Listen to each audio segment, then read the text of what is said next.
আজকে আমার আলোচনার বিষয় সুস্বাস্থ্য সম্পর্কে। আসসালামু আলাইকুম ওরহমতুল্লাহি ওয়া বারাকাতুহু।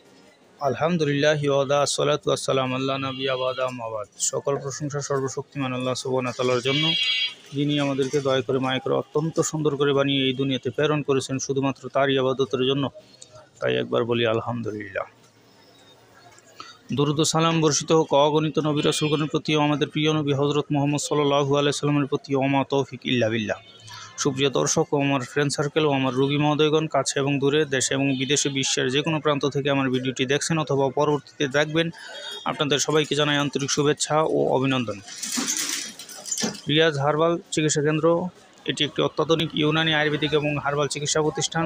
এখানে দীর্ঘ প্রায় 16 বছর যাবৎ ইউনানি আয়ুর্বেদিক এবং হার্বাল চিকিৎসার মাধ্যমে চিকিৎসা দিয়ে আসছি সুনামের সাথে। আমি হাকিম মোহাম্মদ রিয়াজুল ইসলাম, আপনাদের এই ভাই। রোগ বিষয়ক, স্বাস্থ্য বিষয়ক, চিকিৎসা বিষয়ক ইউটিউব চ্যানেল ভিত্তিক ভিডিও বার্তা। আজকে আমার আলোচনার বিষয় সুস্বাস্থ্য সম্পর্কে। সুস্বাস্থ্য বলতে কি বোঝায়? সুস্বাস্থ্য এমন একটি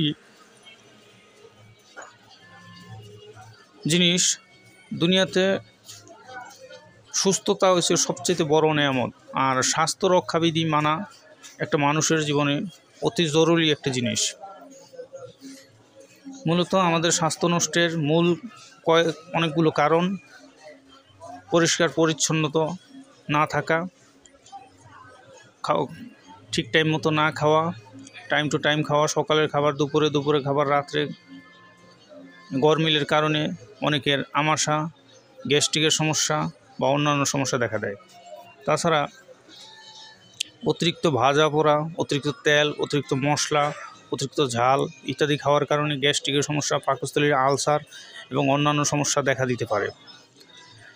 এবং ঘুম কম আসা। ঘুম কম আসা বলতে কি বোঝায়? রাত্রে দেখা যায় 10টার মধ্যে যদি শুয়ে পড়া যায়, ভোরে উঠে নামাজ পড়লে এতটুকু সময়ের মধ্যে ঘুম একটা পূর্ণবয়স্ক মানুষের জন্য যথেষ্ট। কিন্তু আমাদের দেশে লাইফস্টাইল উল্টাপাল্টা হয়ে গেছে। স্মার্টফোন হাতে পাওয়ার পর আরও সমস্যা বেড়ে গেছে। রাত্রে 2টা 3টা আগে ঘুম আসে না, আর সেই লোকদের সকাল 10টা 11টা বাজে।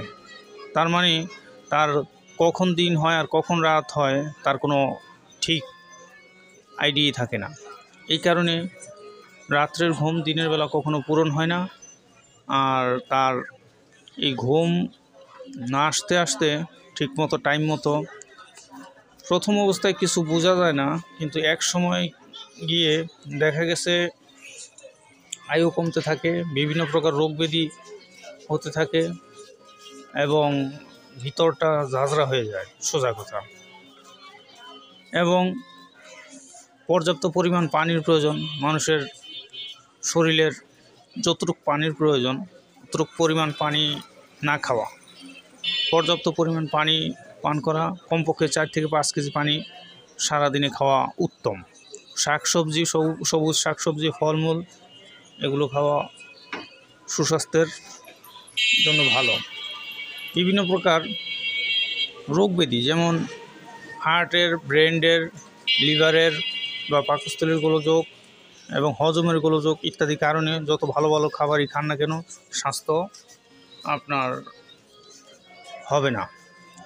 আর যদি এই রোগগুলোর স্থায়ী সমাধান, যে রোগটার স্থায়ী সমাধান নেওয়া সম্ভব, সেই রোগের স্থায়ী সমাধান নিতে পারলে আর নিয়ম মাফিক চললে, খাওয়া দাওয়া ঠিকমতো করলে, ঘুম আসলে, ইবাদতের সময় ইবাদত করলে আল্লাহর রহমতে স্বাস্থ্য ফিরে আসবে এবং ওই লোকটি সুস্থ থাকবে। আরও অনেকগুলো কারণ থাকে যা কিনা, যেমন চর্মরোগ হতে পারে আরেকজনের জামা কাপড় ব্যবহার করলে, সেক্ষেত্রে সতর্ক থাকা উত্তম। যেমন দাউদ, একজিমা বা খাজলি ইত্যাদি রোগ আরেকজনের জামা কাপড় পরলে অথবা আরেকজনের ব্যবহৃত সাবান, গামছা বা বিছানার চাদর ইত্যাদি বিভিন্নভাবে চর্মরোগ ছড়াতে পারে। অথবা লুঙ্গি ব্যবহার করা, মেয়েদের বেড়াতে গেলে আরেকজনের জামা কাপড় পরা, এই ক্ষেত্রেও চর্মরোগ হওয়ার সম্ভাবনা থাকে। এগুলো লক্ষণীয় বিষয়।